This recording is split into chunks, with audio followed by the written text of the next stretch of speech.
Substitution example for rules 2, 3, and 21. This area of the rule book is complex, so we're going to try to break it down for you and simplify it, and then give you a couple of examples based on a real team roster. Remember, all substitutes must be USPA members, have a handicap, and have paid their dues. Teams may substitute players freely between periods as long as the substitutes are not playing in the event and the team does not exceed the upper handicap limit of the event. You can substitute basically at will. A player getting injured during a game is different. Teams can use players that played in the event and have been eliminated or knocked out of the event if no one else, players not playing in the event, is available. And this is, remember, just for injury on the field. But that substitute may only play for your team in the remainder of the event and in that game. Now there's another exception for events that are 20 goals and above. Teams can substitute their 8, 9, or 10 goaler who got injured with a player of equal or lesser handicap who is not yet eliminated, but only for that game. However, if the substitute is eliminated from the event, then that substitute can play for the team for the rest of the event. Additionally, in 20 goals and above, the injury rule includes off-field injuries that did not happen during the game. And one last thing to remember, at all levels, starting a game with a known injury does not count as an injury that happened during the game. Okay, so let's put this into practice. Let's assume that this team roster is for outdoor polo and that the handicaps are men's and women's are the same, doesn't make any difference. Okay, so here's our tournament roster. We have Virginia Polo with a 7, a 5, and a 4. Mid-State Roofing with an 8, a 6, and a 2. Dovecote with a 5, a 5, and a 5. Sullivan Group 8, 4, and 3.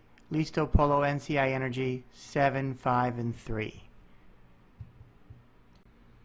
Assuming this is a 16-goal outdoor tournament, don't worry about the number of players per team, it's irrelevant. Here's the tournament results. Virginia Polo and Mid-State Roofing are in the finals.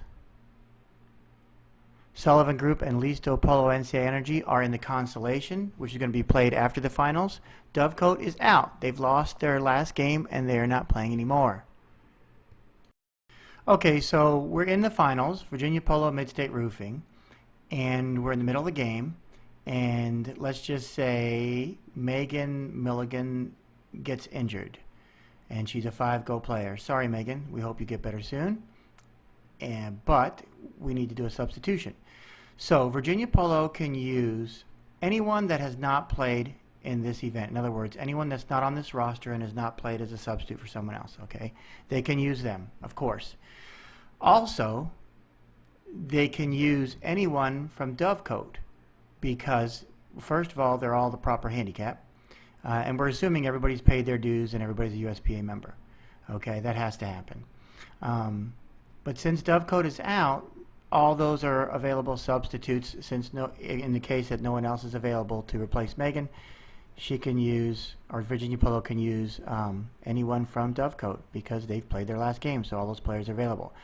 Virginia Polo cannot use anyone from Sullivan Group or anyone from Listo Polo NCI Energy because they're going to play another game in the event, which is the consolation match, which is actually going to happen after the finals. And since we're playing the finals, all those players that are playing the consolation still have a game left in the event. So that can't happen. And we're 16 goals, so we're not 20 and above, so those special conditions do not apply. Okay. All right, one caveat to this that's important. If the consolation is considered a different tournament or a different event, and a lot of them are, and some of them even have a different name, if that's the case, then Virginia Polo could use anyone from Dovecote, Sullivan Group, or Listo Polo NCI Energy, because even though the consolation match is played after the finals, the consolation is considered a different tournament. If, however, it's not considered a different tournament and it's just the consolation and it's the same, it's considered the same event, the host tournament committee will tell you if it is or if it isn't. Then, of course, Virginia Polo could not use anyone that has any games left in the event.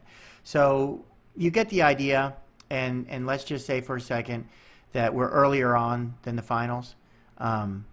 The basic idea is, you can't use someone who still has games left in the event, with the exception that we'll go through in a minute 7. of 8, 9, and 10 goal players in tournaments and events 20 goals and above.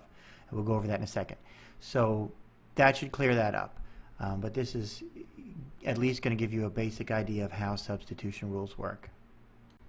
Let's change our foundation for a minute, and let's change this to a 20-goal tournament. Okay, so let's just say there's 20 goals. And let's say everything else remains the same. Now, let's just say we're in the final game between Virginia Polo and Mid-State Roofing. And Anna Winslow gets injured. Sorry, Anna. We hope you get better soon. But Anna is an 8-goal player. And we know in 20 goals and above, 7 goalers? 8 goalers, 9 goalers, and 10 goalers have special conditions, probably because they're in short supply. But for whatever reason, if Anna gets injured, she could, of course, use anyone that has not played in the event, okay, assuming that they've paid their dues and have a handicap. All right? Mid-State Roofing can use anyone that's not played in the event. Mid-State Roofing could also use anyone from Dovecote because, of course, they've already been knocked out. Mid-State Roofing could also use anyone from Sullivan Group or Listo Polo. So Marissa Wells is also 8 goals. So that would be a great substitution for her because they're both 8 goals. Even though Marissa is going to play in the consolation later, it doesn't matter. She can still substitute for Mid-State Roofing, but just for that one game and just for the remainder of that game. And then she'll no longer be available to substitute for anyone else should something else happen. But under this roster, there is no one else that's 8 goals, so it doesn't matter. I hope that makes sense. It's a little confusing to me as well, but this is what I recommend. If you have to make a substitution, pull Rule 2 out under players, and it gives you these special conditions that you can use for substituting. And if all else fails, ask your umpire if the substitute is a legal substitute, and put the responsibility on the umpire, and let he or she review the rule and make a determination. And then it's out of your hands. But with all that being said, if you make an improper substitution and no one protests it within 24 to 48 hours, remember 24 hours under the rules of protest, go to that video, you have to mention it to certain people, and then within 48 hours you have to make a written protest. So if nobody says anything in 24 hours, it's all good. Too bad.